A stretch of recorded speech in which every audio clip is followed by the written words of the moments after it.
Voilà. J'aimerais partager avec vous ce matin un thème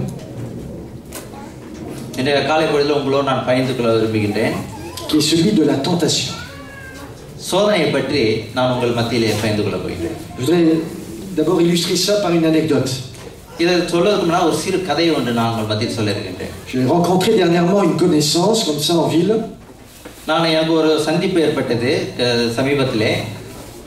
Sur un lieu touristique. Et cette personne que j'ai rencontrée comme ça et que je connaissais me faisait part d'une impression qu'elle avait. Alors c'est une période où il faisait très chaud. Et les gens, les hommes et les femmes étaient légèrement vêtus.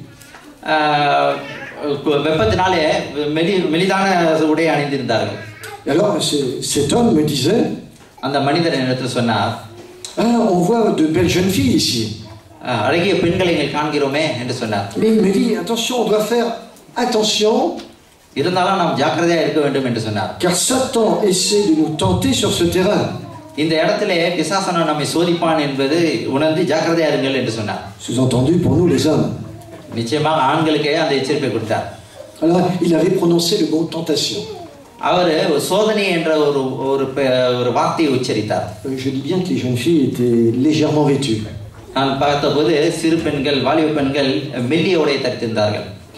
Qu'est-ce que c'est que la tentation? Un jour j'ai posé la question à une jeune fille. Et j'ai dit, c'est quoi pour toi la tentation? Elle m'a répondu, c'est quand on pêche. Est-ce que la tentation est un péché? Alors si je réponds non, alors quand je suis tenté, est-ce que je suis en train de pécher? Et si je réponds toujours non, alors où finit la tentation et où commence le péché? Est-ce que ça commence au niveau de l'idée ou au niveau des actes? Dans la Bible, on trouve deux expressions qui expriment une mise en situation dans laquelle on peut se trouver, qui exprime à la fois la tentation, mais aussi un autre mot, le mot épreuve.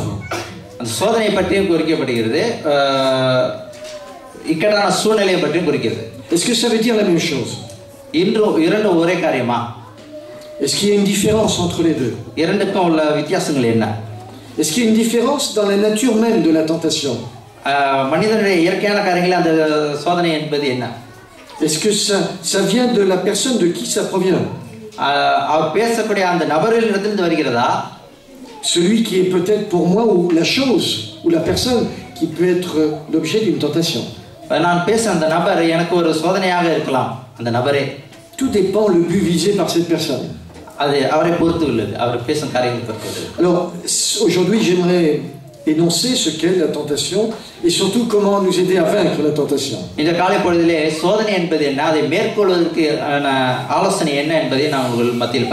Si on doit définir la tentation, on peut dire que c'est mauvais en soi. Parce que la tentation nous entraîne au mal. Certes, elle joue un rôle d'épreuve.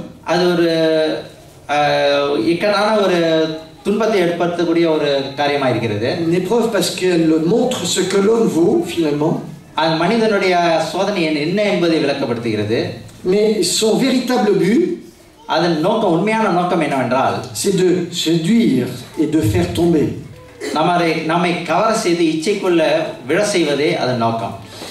Quand je suis en proie à une tentation, je prends conscience qu'une loi existe. Il n'y a pas de loi sans tentation, il n'y a pas de tentation sans loi. Devant l'interdit, on est tenté de.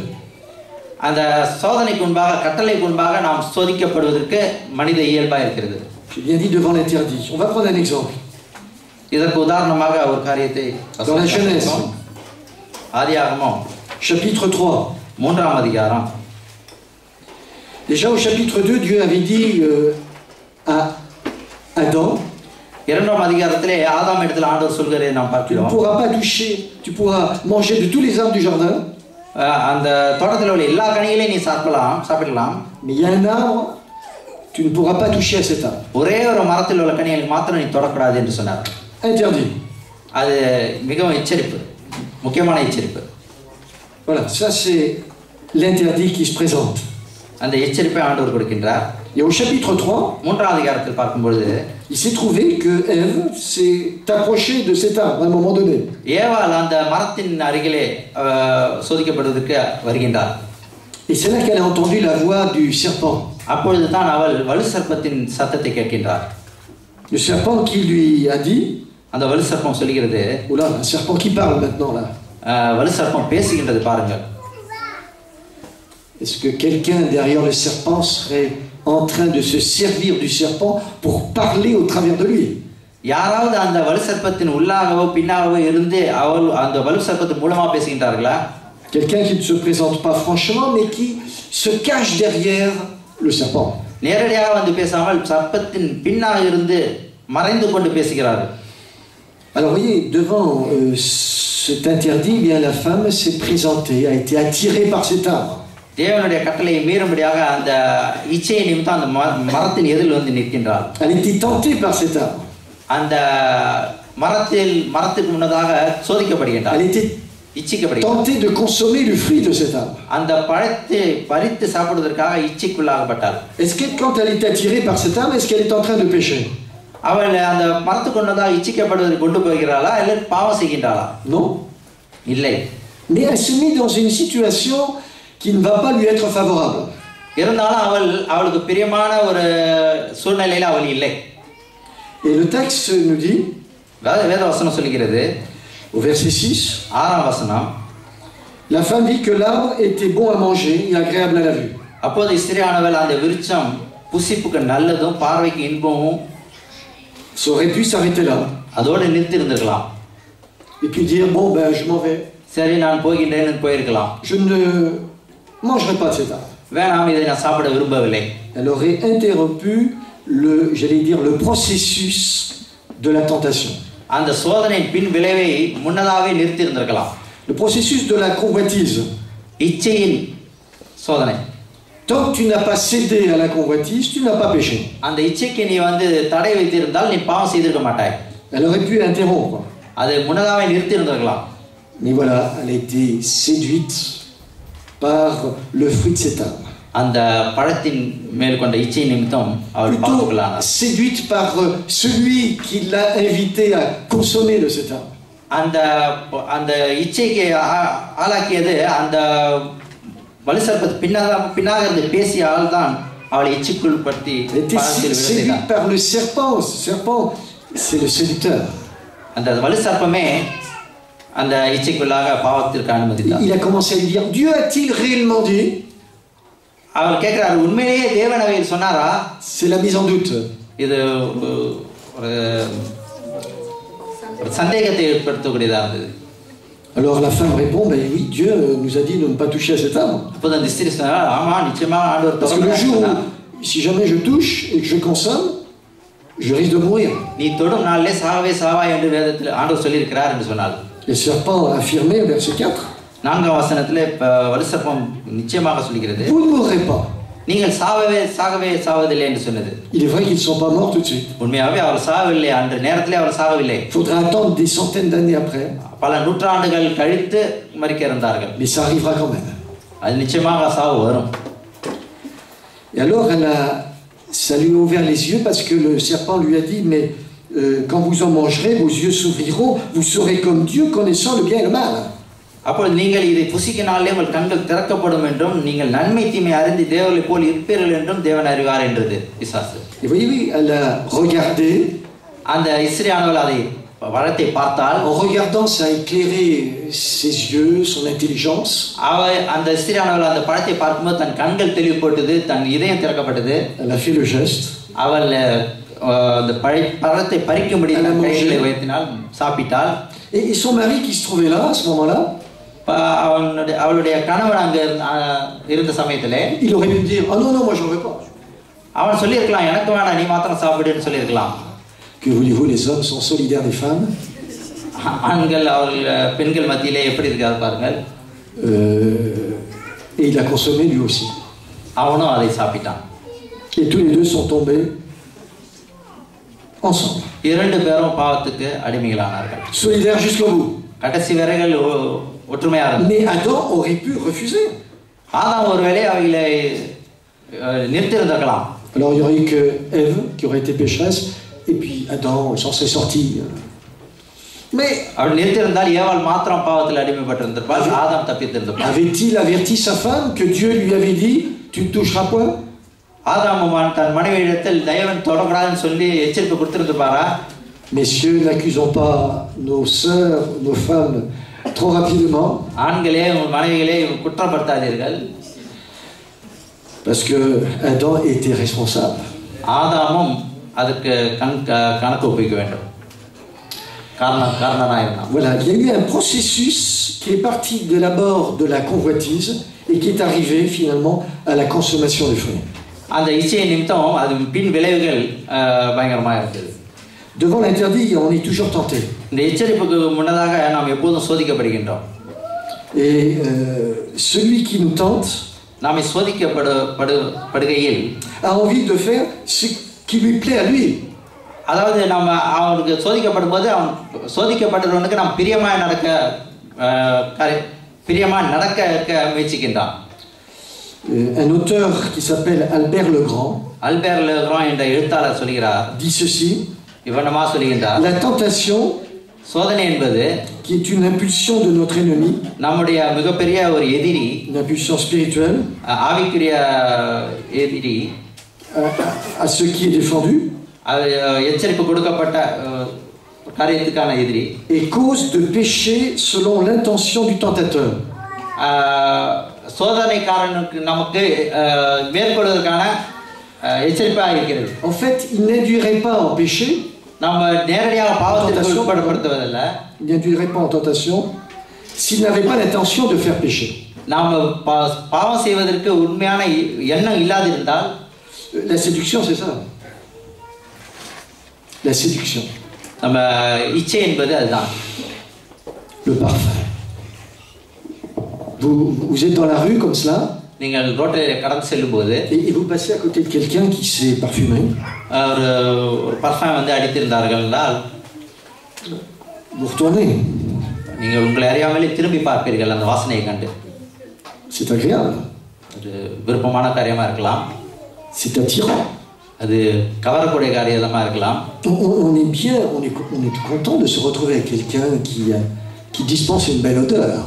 நம்ம வாசனையான உள்ள மத்தியில் நம்ம நிற்க விரும்புவோம். C'est pas pour rien si les publicitaires அது ஒரு கவரக்கூடியதாக இருக்கிறது. utilisent dans leur publicité pour les parfums le mot séduction. அந்த பப்ளிசிட்டி நாம் பார்க்கும்போது கவர்ச்சியை கொடுக்கக்கூடிய அந்த மக்களை இழுக்கக்கூடிய ஒரு கவர்ச்சியாக இருக்கிறது. Je dis pas par là qu'il faut pas se mettre de l'eau de toilette sur soi. அதனால நீங்கள் வந்து இந்த சென்ட்டுக்காரங்கெல்லாம் போட வேண்டாம்னு நான் சொல்லவில்லை.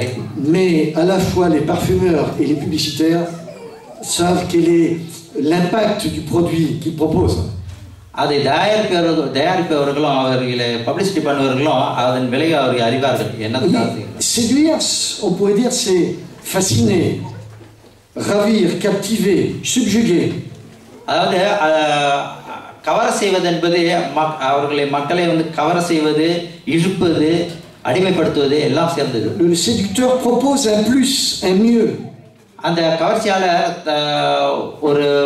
ஒரு விதமான கட்டுக்களை கொண்டு வர விரும்புகிறார். Moyennant qu'on passe par lui. நாம் அவர் வீடாக நாம் செல்ல வேண்டிய சூழ்நிலை வரும். Finalement, se retrouver séduit. பிறகு நாம் அதெல்லாம் கவரப்பட்டு c'est se déposséder. பிறகு நாம் அதன் விளைவை பெறுவோம். C'est se laisser faire. நாம் அவைகளிலே நாம் கூடி செல்வோம். Abandonner sa propre maîtrise. நம்முடைய சுய இச்சைகளை விட்டு j'allais dire accepter que quelqu'un d'autre mène la danse. அவர்களுடைய இச்சை நிமித்தம் நாம் கவரப்பட்ட அந்த சூழ்நிலையில விழுந்து போவோம். Et finalement, notre faculté de réfléchir, notre raison se tait. நம்முடைய சிந்திக்கும் திறன் நாம் இழக்கப்பட்டு விடுவோம். Regardez aujourd'hui, en période électorale. இந்த நாளிலும் எலெக்ஷன் டைம் நேரத்திலே regardez tous les candidats, là, les 10 candidats à la présidence de la République. இந்த 10 எலெக்ஷன் நிற்கக்கூடிய அந்த நபர்களும் quand vous lisez leur projet, நீங்கள் அதை படிக்கும் பொழுது அவர்களுடைய திட்டங்கள்லாம் நீங்கள் படிக்கும் பொழுது c'est tous plus séduisants les uns que les autres. ஒவ்வொருவரும் மிகவும் கவர்ச்சிகரமாக அவர்கள் ஒவ்வொரு ப்ரொஜெக்ட் சொல்கின்றார்கள். Allez, 30 heures par semaine. 30 மணி நேரம் வாரத்தில் வேலை செய்வதற்கு. La retraite à 60 ans. 60 வயதிலே ரெட்ரெட் கொடுக்கிறதா சொல்கிறார்கள். Le SMIC à 1700 euros. 1700 € ஸ்மிக் கொடுக்கிறேன் என்கிறார்கள். On se disait avec ma femme, et alors on va prendre l'argent à quel endroit? என் மனைவியிடத்தில் நான் சொன்னேன், பணத்தை எங்கிருந்து எடுப்பார்கள்? Je n'ai pas énoncé le projet électoral d'un candidat ou d'un autre, mais ça nous fait sourire. அவையில் நம்ம யோசித்து பார்க்கும்போது சிரிப்பு தான் வருகின்றது. Les politiques savent aussi utiliser la carte de la séduction. அரசியல்வாதிகளும் மக்களை கவரக்கூடிய தந்திரம் தெரிந்தவர்களாக இருக்கிறார்கள். Mais on va les voir après le mois de mai. மே மாதத்துக்கு பிறகுதான் தெரியும் Ce qui va changer véritablement. என்ன மாற்றம் ஏற்பட்டது என்பது மே மாதத்துக்கு பிறகுதான் தெரியும். Alors choisissez bien demain. நல்ல ஒரு தீர்மானம் எடுங்கள். Voilà, donc la séduction est là. அதுவே கவர்ச்சி என்பது இதுதான், இச்சை என்பது. La séduction consiste à faire naître chez l'autre, le séduit, இச்சை என்பது மனிதனுக்குள் கவர்ச்சி உண்டு பண்ணுகிறது. un désir qui correspond à la satisfaction du séducteur. அந்த கவர்ச்சியை கொடுக்கக்கூடிய மனிதனுடைய விருப்பத்துக்கு ஏற்பதாக நம்மளே கொண்டு செல்கிறதா இருக்கிறது. Et voyez-vous, la transparence rend la séduction inopérante. இது வெளிப்படையான காரியத்தை நீங்க பார்க்கிறீர்களா?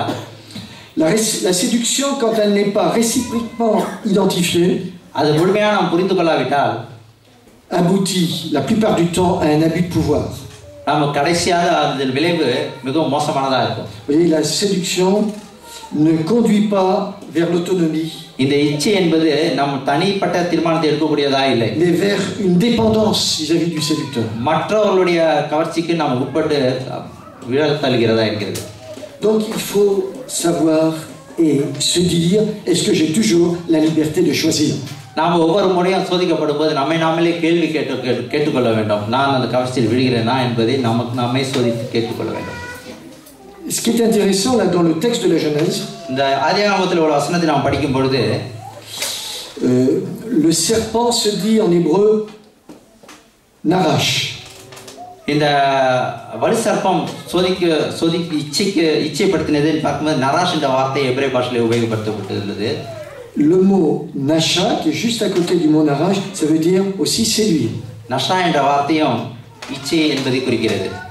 Et le mot qui est utilisé également, le mot Narash, mais sans accent, signifie parce qu'il charme. அந்த நராஷ் என்ற வார்த்தை அது இச்சையா இருக்கிறது, என்னை கவரக்கூடியதா இருக்கிறது என்ற அர்த்தத்துக்கு. Il se fait voir sous une certaine apparence qu'il n'est pas en réalité. வெளிப்படையான ஒரு கவர்ச்சிகரமாக இருந்தாலும் அது உண்மையானது அல்ல. Parce que finalement, on sait qui est derrière le serpent, Satan. அந்த வலு சர்ப்பத்துக்கு பின்னதாக எது இருந்து யார் இருந்து நமக்கு அறிவோ. Il a pris finalement le masque du serpent. அதுக்கு பின்னதாக எப்படியாக தன்னை மறைத்துக் கொண்டு வேஷமாக pour parler au travers du serpent. அந்த வலு சர்ப்பத்தின் மூலமாக மனிதனோடு பேச முடியாம. Quand vous adoptez un masque, vous n'êtes pas réellement vous-même. நம்ம முகமூடியை நாம கழட்டும் போது நம்ம எல்லாமே யார் என்று தெரியும். C'est faux.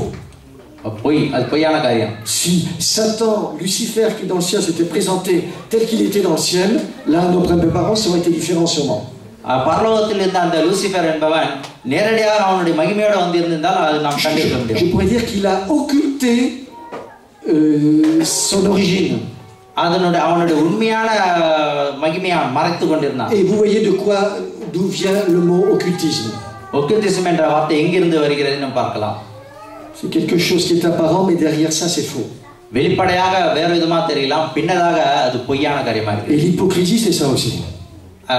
ஹிப்போக்ரிசியும் மாய்மாலம் அப்படியே தான் இருக்கிறது. Se faire un grand sourire devant. வெளிப்படையாக சிரிக்கலாம். mais pas avoir véritablement de bons sentiments. உண்மையான மன உணர்வோடு சிரிப்பதல்ல. C'est très commercial ça. Hein? இது ஒரு வியாபார காரியமா இருக்குது.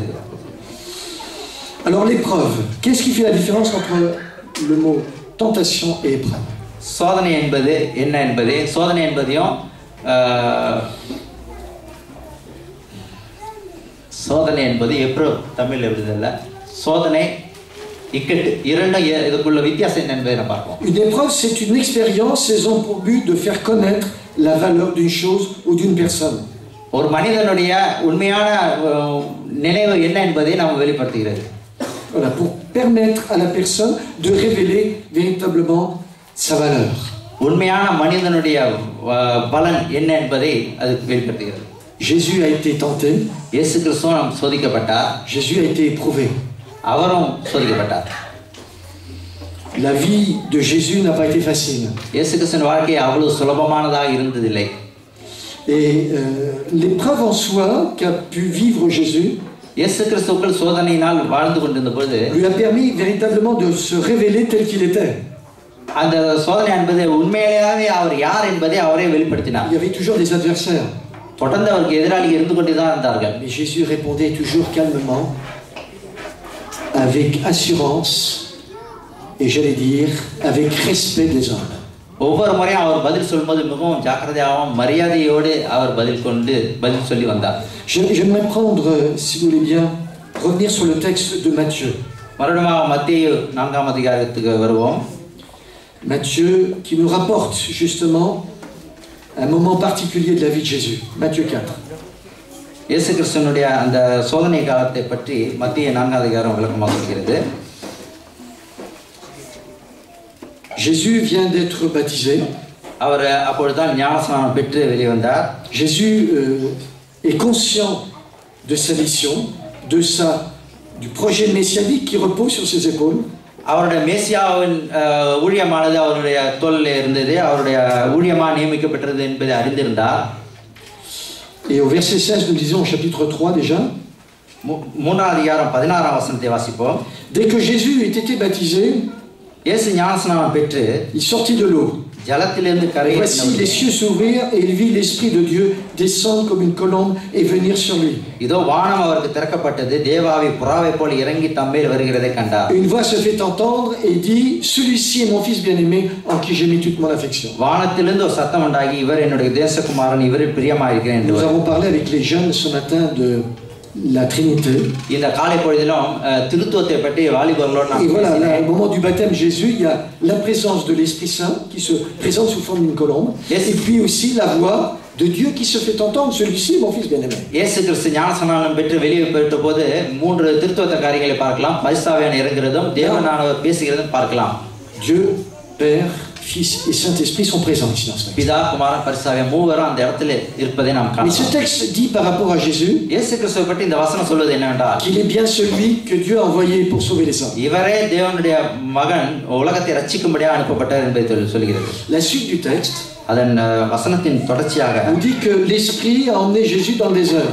இயேசு பிசாசினால் சோதிக்கப்படுவதற்கு ஆவியானவராலே வனாந்தரத்துக்கு கொண்டு போகப்பட்டார் என்று சொல்லி Matthieu dit pour être tenté par le diable. மத்தேயு சொல்கிறார் சோதிக்கப்படுவதற்காக என்று சொல்கிறார். Mais Luc dit plutôt, ou Marc, alors qu'il était dans le désert, il a été tenté.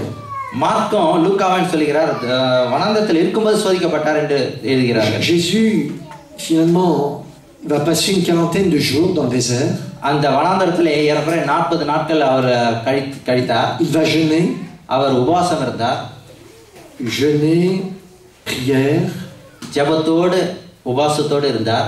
souvent précède un moment particulier pour une mission particulière. அவர் ஒரு ஊழியத்துக்காக ஒரு திட்டத்துக்காக அவர் அந்த காரியத்திலே Paul vivra ça aussi après sa conversion. பிற்காலத்திலே பவுலும் மனமாறி இந்த அனுபவத்தை பெற்றார். Et dans ce moment-là de mise à l'écart en quelque sorte, இந்த தனியான இந்த சூழ்நிலையிலே le texte nous dit c'est là que le tentateur s'est approché. வேதவசனம் சொல்கிறது சோதனைக்காரன் அவரிடத்தில் வந்தான். Alors on découvre dans ce texte 3 tentations. இந்த வசனத்திலே 3 சோதனையை நாம் பற்றி பார்க்கலாம். 3 tentations à laquelle Jésus va être confronté. 3 சோதனைகளை எப்படி மேற்கொள்ள போகிறார் என்பதை நாம் பார்க்க போகின்றோம். La première, முதலாவதாக se présente ainsi. இவ்வனமாக சொல்கிறது. D'ailleurs, les deux premières, le tentateur commence toujours par les mêmes mots. முதல் இரண்டு சோதனைகளையும் ஒரே வார்த்தையினாலே Verset 3, verset 6. Si tu es le fils de Dieu. நீர் தேவனுடைய குமாரனே ஆனால். Voyez ça, c'est la tactique du tentateur. சாத்தானுடைய ஒரு தந்திர செயலை பாருங்கள். De mettre en doute. அவரை சந்தேகத்துக்கு உள்ளாக்கினார். Comme dans le jardin d'Éden. Dieu a-t-il réellement dit? Eden தோட்டத்திலே அப்படியே தான் கேட்டான். உண்மையிலே தேவன் இப்படி சொன்னாரா என்று கேட்டான். Et là, le but de l'adversaire est de déstabiliser Jésus dans la réalité même de sa mission en tant qu'envoyé de Dieu. சாத்தானோட நோக்கம் என்னவென்றால் இயேசு கிறிஸ்துவை சந்தேகப்பட செய்து அவருடைய திட்டத்தையும் ஊழியத்தையும் புறக்கணிக்குவதை comme s'il செய்வதே அவனோட நோக்கமாக இருக்கும். Comme s'il disait au fils de Dieu, prouve-le que tu es le fils de Dieu. Si tu es le fils de Dieu, alors prouve-le. உண்மையாலே தேவனுடைய குமாரனாக இருந்தால் நிரூபித்து காட்டு என்று சொன்னான். Il ne faut pas oublier que Jésus a jeûné pendant 40 jours. நம்ம ஒன்று மறந்துடக்கூடாது, இயேசு கிறிஸ்து 40 நாள் உபவாசம் இருந்தார் என்பது. Imaginez au bout de 40 jours. யோசித்து பாருங்கள், 40 நாளுக்கு பிறகு on va pas attendre même 40 jours pour avoir une faim en soi. அவருக்குள் எப்படி எவ்வளவா பசியா இருந்திருப்பார் என்று யோசித்து பாருங்கள். C'est justement au moment où Jésus sort de cette période, அந்த 40 நாள் முடிவிலே கடைசியிலே அவர் சோதனை பசியோடு இருக்கும் பொழுது, à la fin de laquelle il peut aspirer à un peu de nourriture, அவர் அந்த பசியோடு அவர் ஆகாரம் புசிக்க வாஞ்சியா இருந்திருப்பார். que le tentateur se présente. அந்த நேரத்திலே சாத்தான் சோதிக்கும்படியாக வந்தான். Et il lui propose la première tentation. இந்த முதல் சோதனையை சாத்தான் அவருக்கு முன் ordonne que ces pierres deviennent des pains. அவன் சொல்கிறான், இந்த கல்லுகள் அப்பங்களாகும்படி சொல்லும் என்றான். Est-ce que Jésus ne peut pas faire ça? இயேசு கிறிஸ்துவால் செய்ய முடியாதா? Est-ce que Jésus ne peut pas transformer des pierres en pain? அந்த கல்லுகளை அப்பங்களா மாற்ற முடியாதா? Jésus va transformer de l'eau en vin. இயேசு கிறிஸ்து தண்ணீரையே திராட்சை ரசமா மாற்றினாரே. Et Jésus fera encore d'autres miracles. இன்னும் அநேக அற்புதங்களை இயேசு கிறிஸ்து செய்தாரே. Mais qu'est-ce que dit Jésus? இயேசு கிறிஸ்து என்ன சொல்கிறார் பாருங்கள். Il répondit. அவர் சொல்கிறார், Verset 4. 4ஆம் வசனம். L'homme ne vivra pas de pain seulement, mais de toute parole qui sort de la bouche de Dieu. மனுஷன் அப்பத்தினாலே மாத்திரமல்ல தேவனுடைய வாயிலிருந்து புறப்படுகிற Vous retrouvez ces paroles de Jésus dans le livre de Deutéronome chapitre 8 verset 3. இந்த வசனத்தை நீங்க உபாகமம் 8ஆம் அதிகாரம் 3ஆம் வசனத்தில் நீங்க பார்க்கலாம்.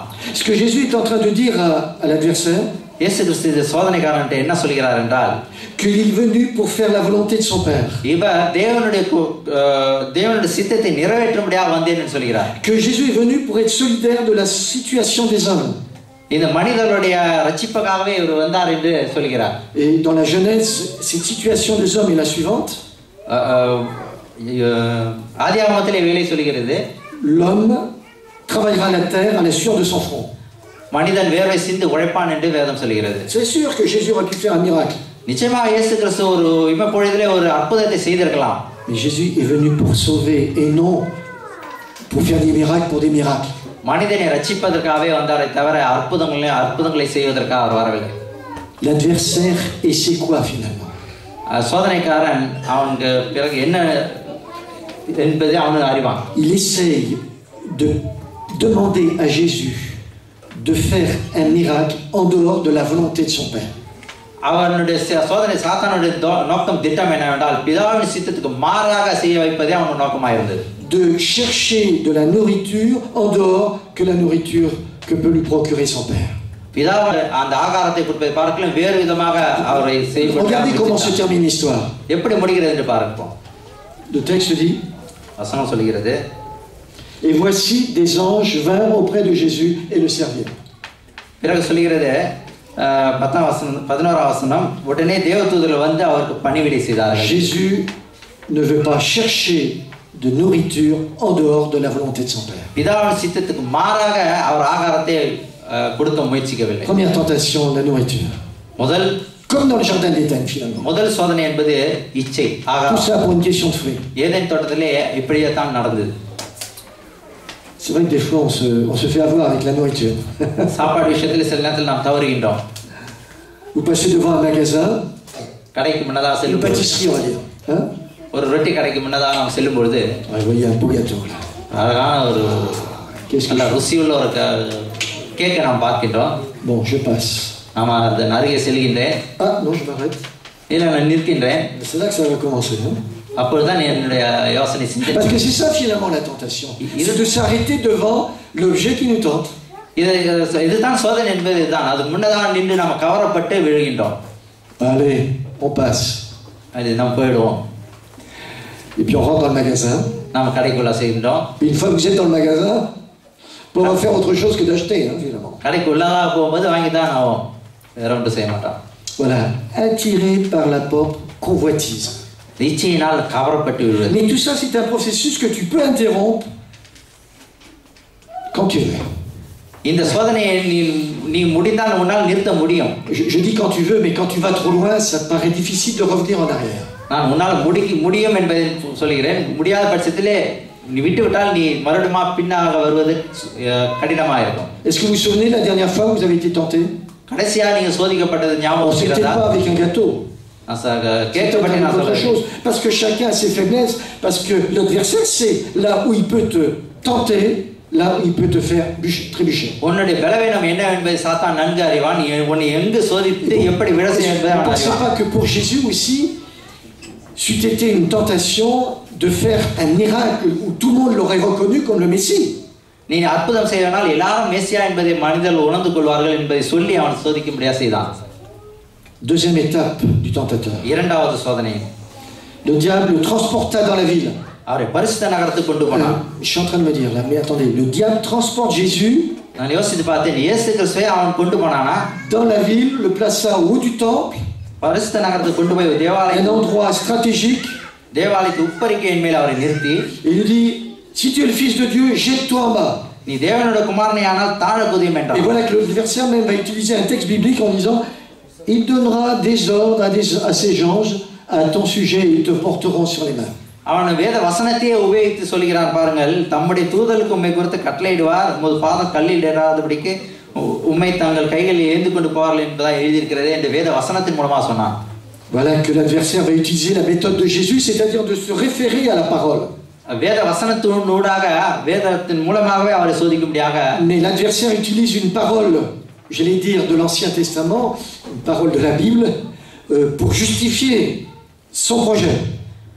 பழைய ஏற்பாட்டு காலத்தில் நடந்த ஒரு வசனத்தை மூலமாகவே அந்த வசனத்தினூடாக நிரூபிக்க முயற்சித்தான். Alors que Jésus a utilisé une parole de Dieu, ஆனால் இயேசு கிறிஸ்து தேவனுடைய வார்த்தையை உபயோகித்தார் pour se référer à la volonté de Dieu. தேவனுடைய சித்தத்துக்கு ஒப்பு கொடுக்கும்படியாக வசனத்தை உபயோகித்தார். அதுதான் அதற்கும் இதற்கும் உள்ள வித்தியாசம். L'adversaire est en train de demander à Jésus சோதனைக்காரன் இயேசு கிறிஸ்துவினிடத்தில் சோதித்து d'opérer un miracle. ஒரு அற்புதத்தை செய்யும்படியாக கேட்டான். Devant tout le monde. எல்லாரும் எதிலும் அவர்களை செய்யும்படியாக கேட்டான். J'allais dire un miracle inutile. ஒரு பிரயோஜனமான ஒரு அற்புதம். Oui, j'ose dire un miracle inutile. நான் சொல்லுவது நான் தேவைப்படாத ஒரு Pour faire connaître sa puissance. அவருடைய வல்லமையை வெளிப்படுத்துவதற்காகவா? Pour dire Dieu est puissant. தேவன் வல்லமையுள்ளவர் என்பதை வெளிப்படுத்துவதற்காக. Est-ce que Jésus est venu pour dire que Dieu est puissant? இயேசு கிறிஸ்து இந்த பூமிக்கு வந்தது தேவன் வல்லமையுள்ளவர் வெளிப்படுத்துவதற்காகவா?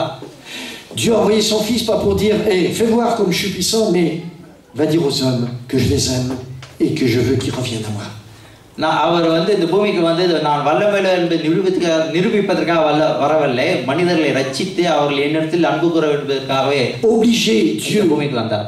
À opérer un miracle en dehors de sa volonté. தேவனுடைய சித்தத்துக்கு மாறாக அவர் எந்த அற்புதத்தை செய்யவில்லை. C'est ce qu'essaye de faire l'adversaire. இதுவே சாத்தான் அவரை செய்யும்படியாக முயற்சித்தான். Premièrement, de transformer de la nourriture de pierre en pain. முதலாவதாக கல்லை அப்பங்களாக மாற்றும்படியாக chercher à faire finalement quelque chose en dehors de la volonté de Dieu. தேவனுடைய சித்தத்துக்கு மாறாக அவரை செய்யும்படியாக தூண்டினான். Et la deuxième chose, faire un miracle en dehors de la volonté de Dieu aussi. இரண்டாவதாகவும் அவருடைய சித்தத்துக்கு Jésus va pourtant faire des miracles. இருந்தாலும் இயேசு கிறிஸ்து அற்புதங்களை செய்தார். Si vous regardez tous les miracles qui sont relatés dans les évangiles, இந்த சுவிசேஷத்திலே இயேசு கிறிஸ்து செய்த அற்புதங்களை நீ பார்க்கும் பொழுது, il y a toujours une finalité derrière. இதற்கு பின்னாக ஒரு முடிவு ஒன்று இருந்தது. Pour permettre à un homme ou une femme de connaître l'amour de Dieu pour lui. தேவனுடைய சித்தத்தை உணரும்படியாகவே அவர் அற்புதங்களை செய்தார். Le miracle n'est pas une fin en soi. அற்புதமானது தனக்கு தானே தன்னை நிரூபிக்க கூடியதா இல்லை. Mais il a pour seule finalité le salut de l'homme. தேவனுடைய மனுஷனுடைய ரட்சிப்புக்காகவே அவர் அற்புதங்களை செய்தார். Aujourd'hui on demande des miracles et on dit prouve ta foi par des miracles. உன் விசுவாசத்தை காண்பிக்க முடியாது அற்புதம் செய்ய என்று சொல்கிறார்கள். அற்புதங்கள் அநேக காரியங்களை இந்த நாளில் பார்க்கிறோம். Si dans ta vie tu vois pas de miracle, alors உன்னோட வாழ்க்கையில அற்புதங்கள் காணாவிட்டால் certes se réveiller chaque matin c'est comme un miracle d'être toujours en vie. ஒவ்வொரு நாள் காலை remercie le Seigneur. ஒவ்வொரு நாள் காலை எழும்பும் போதே உயிரோடு இருக்கும்போது அது அற்புதம் அல்லவா?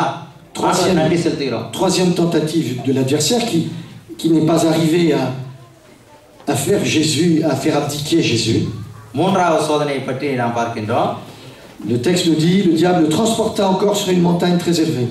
மறுபடியும் வேதம் சொல்கிறார் மிகவும் உயர்ந்த மலையின் மேல் கொண்டு போய் et lui dit je te donnerai toutes ces choses si tu te prosternes et m'adores. உலகத்தின் சகல ராஜ்யங்களை அவையில் மகிமையை அவர் காண்பித்து Jésus est venu pour récupérer tous ces royaumes que l'adversaire avait pris à son égard.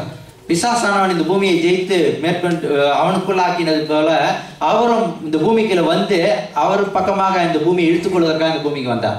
L'adversaire s'est dit le maître du monde. பிசாசானவன் சொன்னான் நான் இந்த பூமிக்கு அதிகாரி அப்படின்னு சொன்னான். Qui dirige le monde? இந்த பூமியை நடத்துவது யார்? C'est Dieu ஆண்டவரா ou c'est Satan? சாத்தானா? On pourrait se poser des questions parfois. நமக்குள்ள நம்ம இந்த கேள்வியை நாம் கேட்டுக்கொள்ளலாம். Dieu a voulu தேவனே le monde, அனுப்பினார். pas dans l'état dans lequel il est maintenant. இப்போ உள்ள சீர்கேடான இந்த பூமி அல்ல. Et l'adversaire est en train de faire croire que justement l'état du monde, eh bien c'est Dieu, c'est à cause de Dieu. Alors si vous voulez vous plaindre, plaindez-vous à Dieu. இந்த பூமி சீர்கேட்டு போனதுக்கு காரணம் தேவன் தான் என்று சாத்தான் குற்றம் சாட்டுகிறார். Alors c'est lui qui a mis le bazar, excusez-moi l'expression, mais c'est un petit peu l'expression biblique aussi, le tohu-bohu depuis 6000 ans. 6000 வருடமாக இந்த பூமியை சீர்கேடும்படி செய்தது சாத்தானே. Et voilà qu'il ose demander à Jésus si tu te prosternes et m'adores.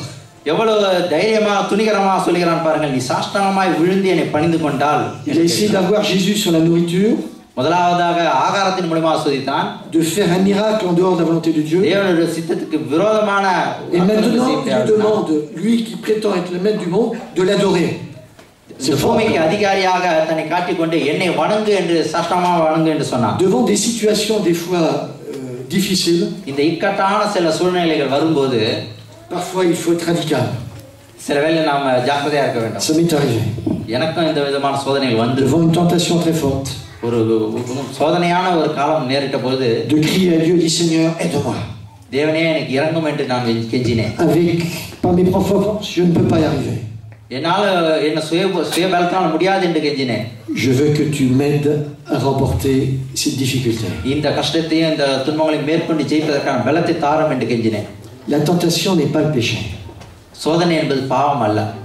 Luther dit, Luther சொல்கிறார், nous ne pouvons pas empêcher les oiseaux de venir sur notre tête. நாம பறவைகளை நாம் தலையில வந்து உட்கார நாம் இடம் கொடுக்க முடியாது. Mais nous pouvons leur empêcher de faire le nid. நாம் தலையிலே கூடு கட்டுவதை தடுக்க முடியும். C'est-à-dire que tu peux avoir des fois une mauvaise pensée, சில வேளையில உனக்கு கெட்ட சிந்தனை உன் உள்ளத்தில் un ஏற்படலாம், mauvais sentiment, ஒரு கெட்ட உணர்வு ஏற்படலாம். mais Dieu peut t'aider à surpasser cette mauvaise pensée தேவன் அந்த கெட்ட சிந்தையை மேற்கொண்டு ஜெயிப்பதற்கு பலத்தை ou கொடுக்க ce முடியும். mauvais sentiment. ஒரு கெட்ட எண்ணங்களையும் மேற்கொண்டு ஜெயிக்க Il முடியும். est là pour t'aider. அவர் அதற்காகவே அவன் உனக்கு உதவி செய்ய விரும்புகிறார். Tu peux crier à lui comme Pierre qui était en train d'enfoncer dans l'eau, பேதுரு தண்ணீர்ல முழுகும் போது அவனும் கெஞ்சினான். qui était tenté peut-être de dire regardez je suis en train de marcher sur l'eau. நான் தண்ணீர் நடந்து கொண்டிருக்கிறேனே என்று சொன்னான். C'était très tentant de dire ça devant les copains qui étaient derrière et qui le regardaient marcher sur l'eau. மற்ற அவர்கள் நண்பர்கள் அதை பார்த்து ஆச்சரியப்படும்படியாக Mais à இச்சிக்கப்பட்டார். partir du moment où il a coupé son regard vers Jésus, இயேசு கிறிஸ்துவின் மேல் உள்ள பார்வையை alors il a commencé à enfoncer நிறுத்தின பொழுது அவன் தண்ணீருக்குள் முழுகத் தொடங்கினான். et il a crié à Jésus, ஆண்டவரை நோக்கி கத்தினான், sauve-moi. என்னை காப்பாற்றும் கர்த்தாவே என்றான். Et parfois quand on est tenté, il y a qu'une seule chose possible, on va pas faire des grands discours, on va lancer un cri à Dieu, Seigneur, sauve-moi, aide-moi. நாம் சோதனைக்கு உட்படும் போது ஒரே வார்த்தை நம்ம ஆண்டவர் நோக்கி என்னை காப்பாற்றும் என்று சொல்ல வேண்டும். Tu es en train d'ouvrir internet là, நம்ம ஒருவேளை internet tu reçois tous ces messages, திறக்கும் பொழுது பல et puis tu as une செய்திகள் proposition d'une dame ஒரு பெண்ணை பற்றி qui s'adresse à toi, Bertrand Clavier. Tiens, il y a son nom qui est inscrit, il y a ton nom qui est inscrit. உன்னுடைய பெயர் எழுதியிருக்கிறது ஒரு பெண்ணை J'habite ta région, je voudrais te rencontrer. நான் உன்னை சந்திக்க முடியாது விரும்புகிறேன் என்று ஒரு letter அனுப்புகிறாள். Tu souris, mais c'est ça. C'est Internet. நீ சிரிக்கின்றாய், உண்மை இப்படித்தான் நடக்கிறது இன்டர்நெட்ல. Tu vas zapper. நீ Mais alors tu reçois encore un autre message மறுபடியும் நீ வேற ஒரு மெசேஜ் கிடைக்கிறது. avec des photos. ஒரு போட்டோவோட உனக்கு மெசேஜ் Ta வருகிறது. femme ne te voit pas. உன்னுடைய மனைவி Alors tu அருகில் vas இல்லை. continuer à garder les photos. நீ அந்த போட்டோவை மறைத்துக் கொள்வாயா? On va rester concret, mes amis. என்ன செய்ய போகின்றாய்? நம்ம On est tous sujets à différentes choses. Internet, la télévision, comment dire, ce qu'on voit dans la rue, நாம் யாரும் அநேக காரியங்களை சோதிக்கப்படுகிறோம். TV, ce qu'on est en train de lire, படிக்கும் காரியங்களை சோதிக்கப்படுகிறோம். dans tes loisirs.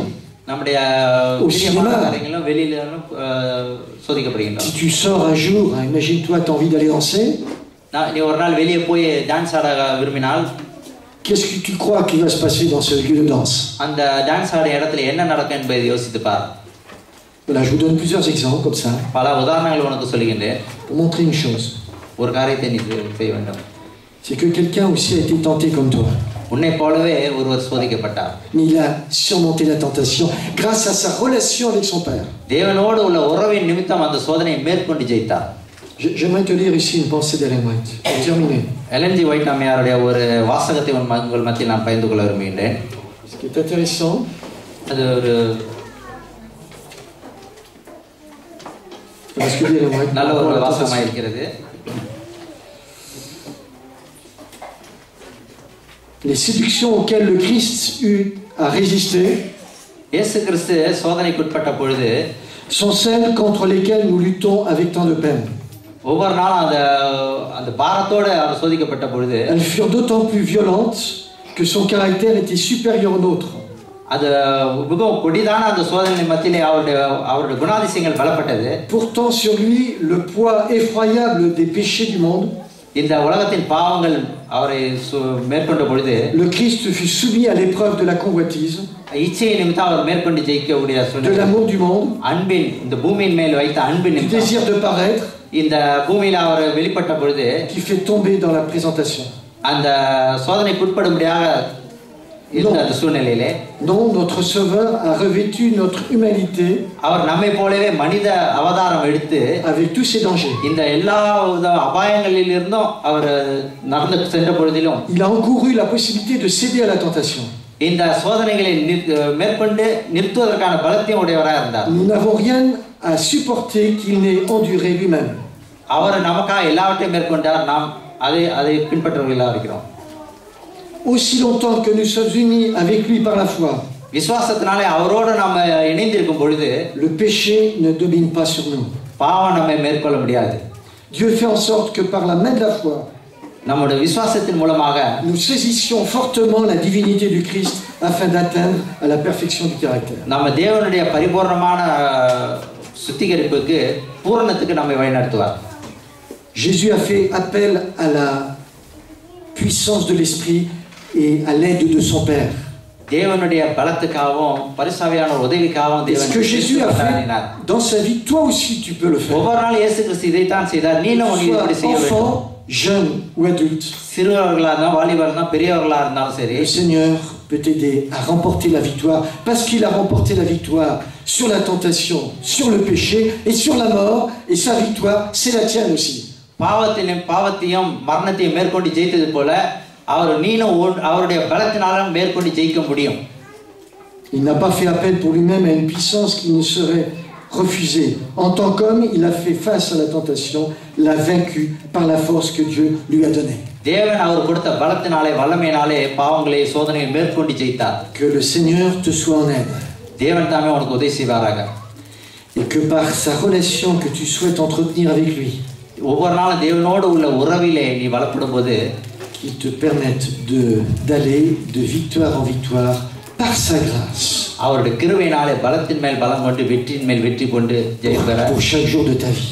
ஒவ்வொரு நாளும் உனக்கு பலன் தருவாராக. ஆமென்.